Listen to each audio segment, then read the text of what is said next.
नमस्ते फ्रेंड्स, आप सभी का स्वागत है हमारे चैनल में। तो मैं कुछ दिन से दूर थी आप लोगों से, क्योंकि हमारे घर में फंक्शन था फ्रेंड्स। हमारे जेठ के लड़के का शादी हुआ था और बहू आई है, तो वही गौना का मैं वीडियो अपलोड कर रही हूँ।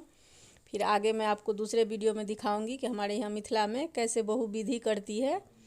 तो अगला मैं आप लोगों को मैं वीडियो शेयर करूँगी, तब तक देखिए बहू कैसे आई है। तो वही गौना का विधि थोड़ा बहुत आप लोगों के साथ शेयर कर रही हूँ। और मैं पहली बार कोबर घर में एरपन डाली हूँ, वो भी दिखा रही हूँ आप लोगों को।